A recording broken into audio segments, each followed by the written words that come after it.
Hello, dear friends. Welcome to the Middle East Forum Israel Insider for this, as always, not boring week in Israel. I'm Alex Selsky from Jerusalem, evening on my side, and I will tell you what is happening here. And as always, we have many news, and it's always very hard to pick, what to present, but I always try to pick the news that, in my opinion, are the most macro and have effect not only on Israel but shows tendencies in the biggest things like security and economy and social and political issues. So let's within 15 minutes try to show you what is the picture. So definitely the biggest news and the biggest issue, exactly as last week and exactly as 2 weeks ago, is the preparation to the attack slash negotiations with Iran. And just an hour ago, another meeting, by the way, seventh time when Netanyahu meets Trump in this term. Another meeting of the Prime Minister with the President ended. Um, Urgent meeting that was planned just 1 week ago, and Netanyahu flew to Washington again to meet Trump and to speak about the negotiation slash attack. And we already saw the declaration of President Trump after the meeting, saying that I was not convinced the negotiations will continue, but will take into consideration all the Israeli interests. And if it will fail, let's see what happens, right? And exactly after that, we see another news when another carrier is sent to its way to the Middle East. So we definitely see that America is on a negotiation track. And just today, just a few hours ago, the Vice President, J.D. Vance, said that to dismantle the regime is not the American goal. I'm not quoting exactly, I'm rephrasing, but our goal is only to stop the nuclear program of Iran, which was definitely very shocking and surprising for many Israelis, and I'm sure for even more Iranians and Arabs in the Middle East who hope and pray for a change of this regime, who suffer. And again, Israelis are not the most who suffer from the Iranian regime. Those who most suffer are the Iranians and Arabs in Syria and Lebanon and Yemen and Iraq, who suffer from the real and the biggest occupation in the Middle East, the occupation of the Iranian regime. So we understand that the negotiations will continue. Nobody still, I'm sure, doesn't know and cannot really answer if these negotiations are real, or what is the real intention of President Trump in these negotiations, if it's only, to show that he gave them chance to be serious in these negotiations, to be able to justify the attack. What we definitely do know and do see, that Iranians definitely use this time to prepare and we know that they prepare. Now IDF definitely prepares too. And again, I can tell you, as a reserve major in the Home Front Command, and I was in the army today, and I will be in the army tomorrow, we prepare all the time, and we are definitely ready to any attack, and we prepare ourselves to any possible option. But again, it gives time to the enemy, and that's bad news. Now, the second, I think, most important issue that I want to mention that happened also today, which was not covered enough in even in Israeli media, but definitely not in the European media. But I think that this is very significant, that the president of German parliament Julia Kloxel, I think, I'm not sure that this is the German pronunciation. She visited Israel and was hosted by the Speaker of Israeli Parliament, Amir Ohana. And I think that this is a very symbolic visit. We must understand that Germany today is the most important European country. Uh, Germany contributes fourth of all the European GDP, being only about 11% of the European Union in terms of the population, which means that they contribute. The German economy contributes to the European Union more than twice than its size. About, as I said, 25%, and France is next with 18, 17%, which is much lower.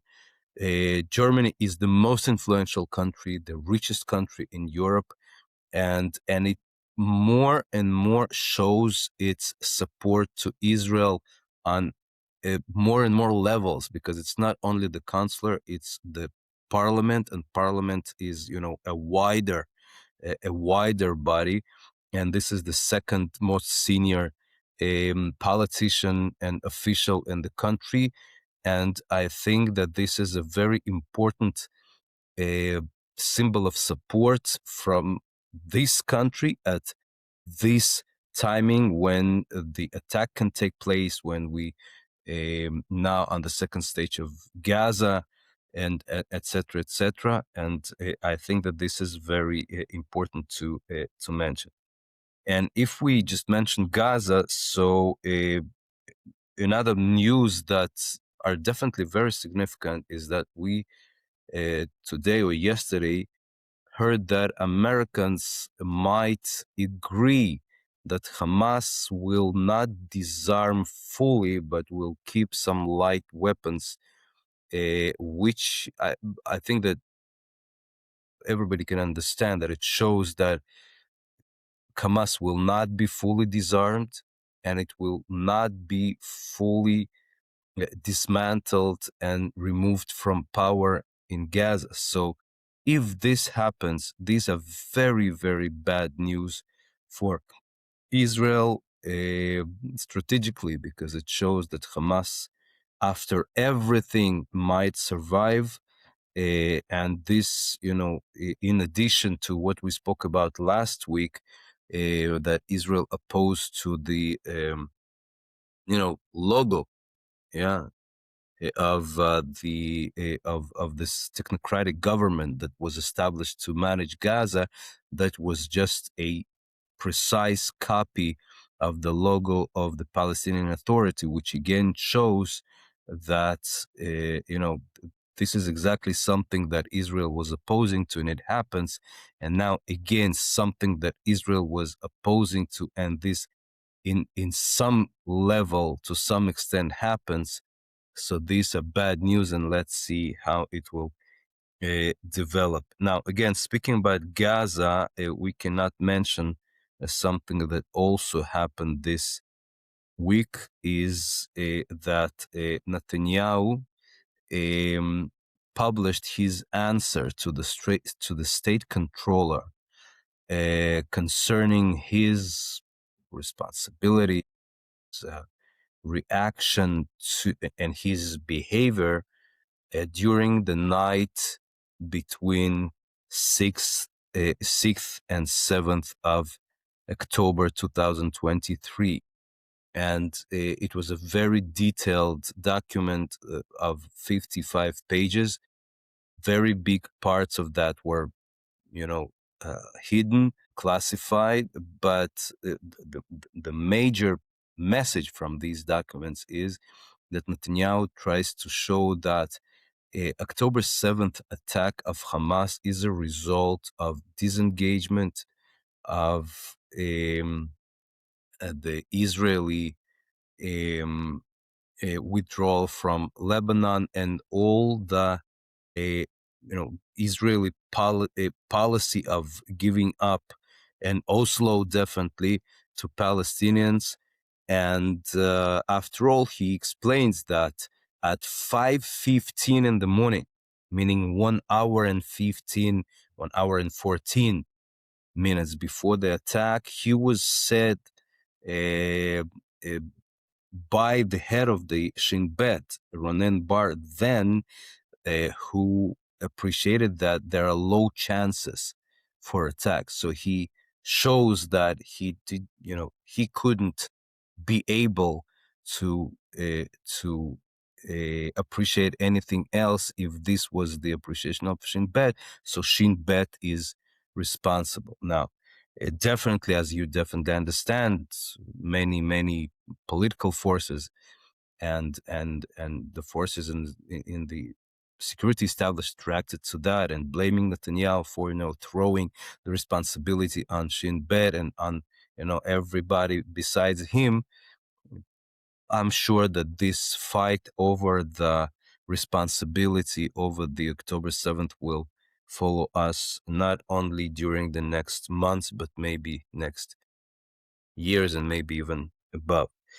Um, a few Now here, speaking about Netanyahu, also I would like to mention something else also very important. Two things that happened in all the criminal investigations that take place now with Netanyahu's closest people in his office.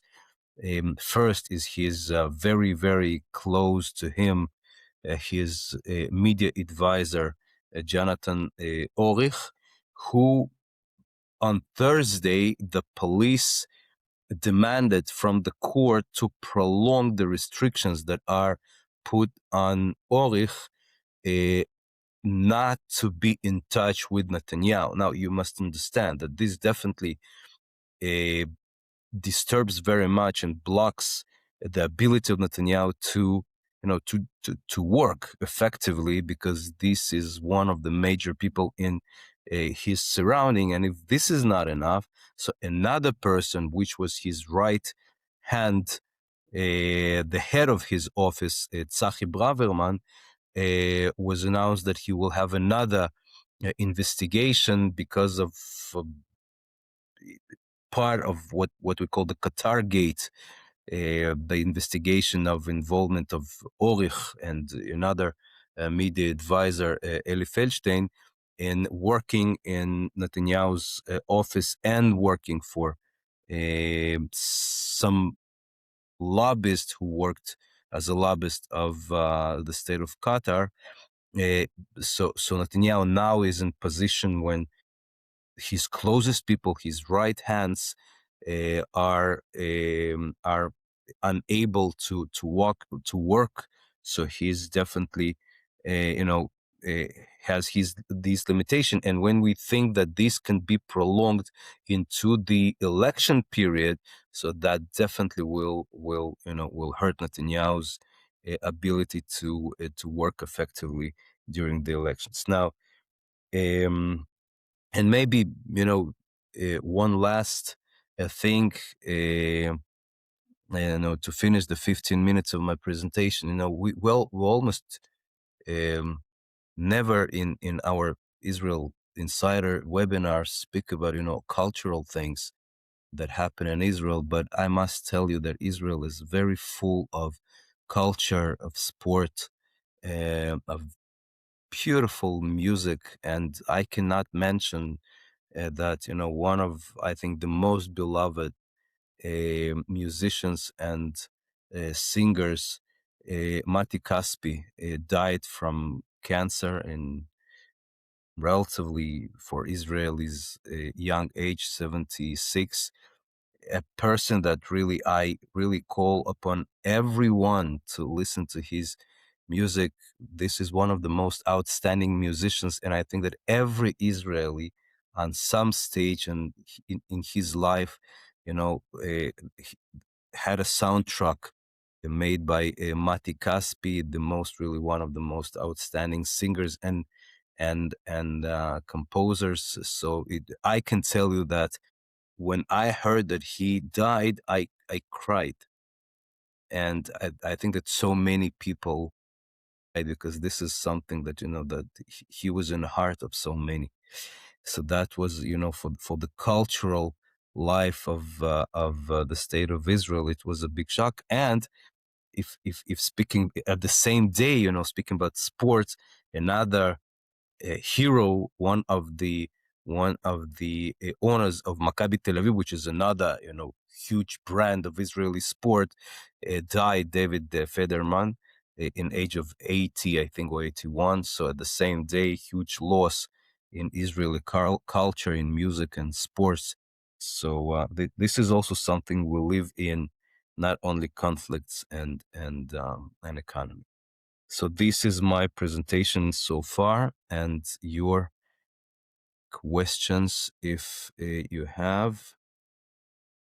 Let's see. Jose Montero asking question: if the result of the negotiations with Iran is the limitation to become a nuclear power, that was what was achieved with the 5+1 treaty that Trump canceled. Will not this new negotiation going back to square one, but without the support of the other five nuclear powers? That's a very, very good question. Not only will this new, Trump just said that the previous, Obama deal was a disaster. So it's a very good question to what extent Trump can get a better deal.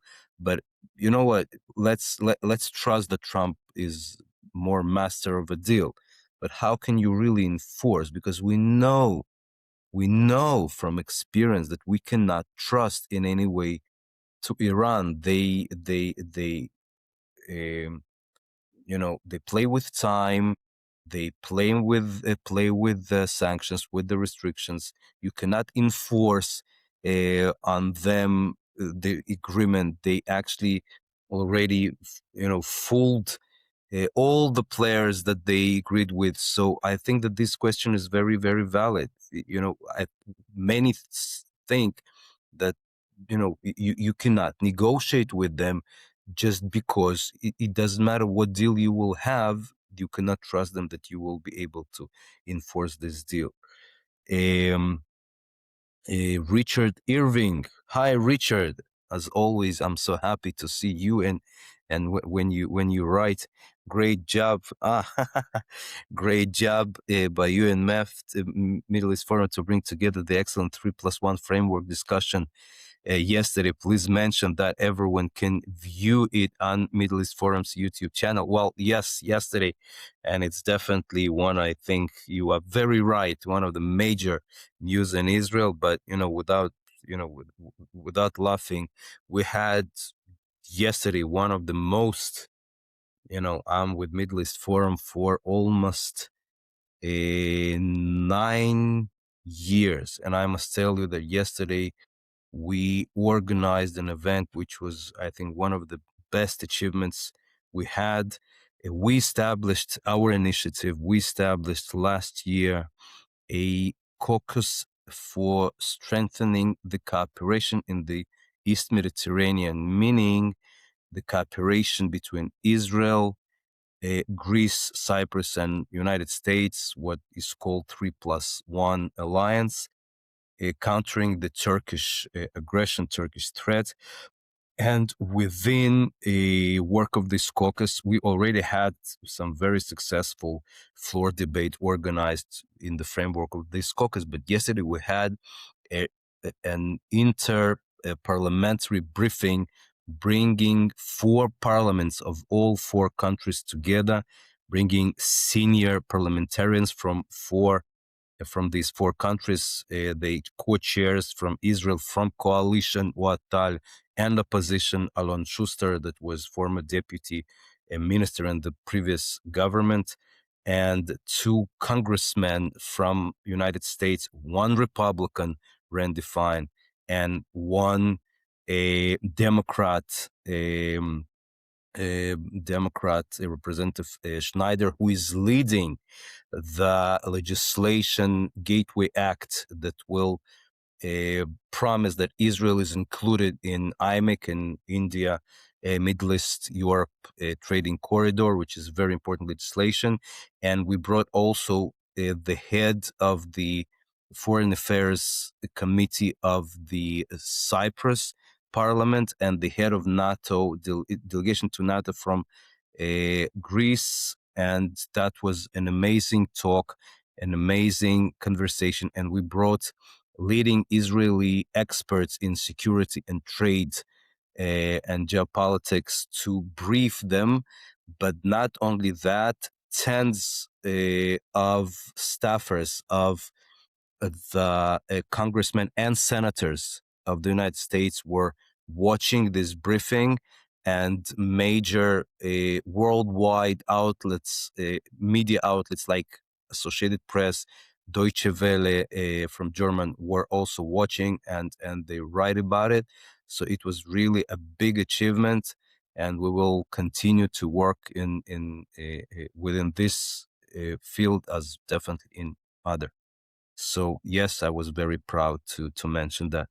Um, Back to questions. Burak Kormaz, do you expect anyone from the political cadre to take responsibility for October 7th? Well, definitely. Many took responsibility.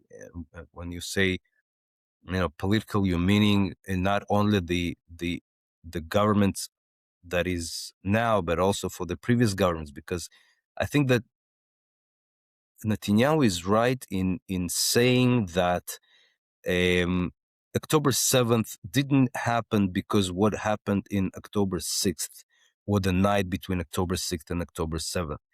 It is result of many years of what we call in Hebrew, concepция, meaning, the perception of what is Gaza, what is the threat of Gaza.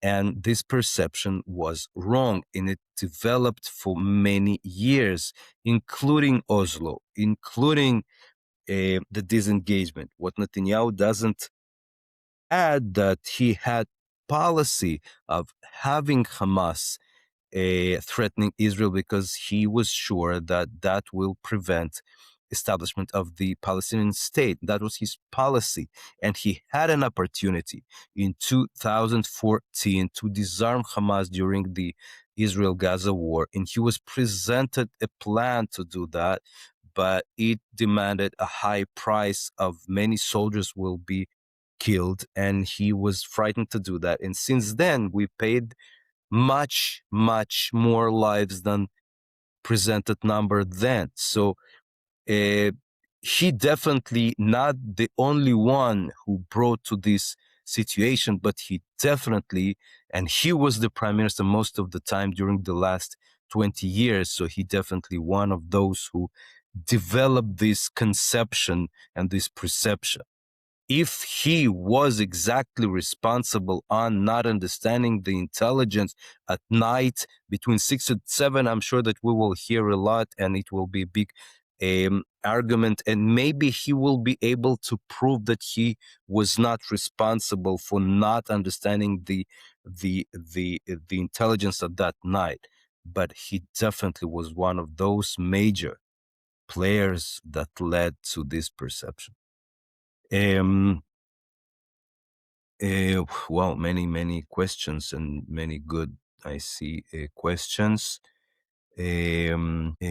Eric, I don't see last name. Do you think Trump controls Netanyahu to the point that it jumped to the point that it can harm Israel? Well, I don't exactly understand what you mean by controls Netanyahu. How can control Netanyahu? I'm sure that there are many things that Israel depends on the United States. Well, what you mean harm Israel? Israel is not America, and America is not Israel. Each of our countries and each of the leaders have their own interests and perspectives, and I'm sure that American president is not, eager to run into a war which can have many implications. And I'm sure that there are many players, and we know about them, who convince him not to do that. Saudis and Turks, by the way, speaking about Turkey, we have disagreement on what Turkey is and what is their view and and their intentions. And Trump thinks that Turkey is part of the solution, and we sure that Turkey is part of the problem. And unfortunately, very unfortunately for us, and this is our Israeli challenge, which Middle East Forum really tries to, also uh, to fulfill this mission, is to explain to Americans that Turkey is bad not only for Israel but for America as well, and Turkey can be the next Iran if Iran falls. So, by the way, there are some who say that, if we bring down Iran, that can be of help to Turkey. So it's a complicated issue. It's not, one vector thing, but yes, there are things that Israel and United States, that Netanyahu and Trump see different, from different perspective. For example, America sees their interest much beyond the Middle East. Turkey helps Trump now to solve the war between Russia and Ukraine.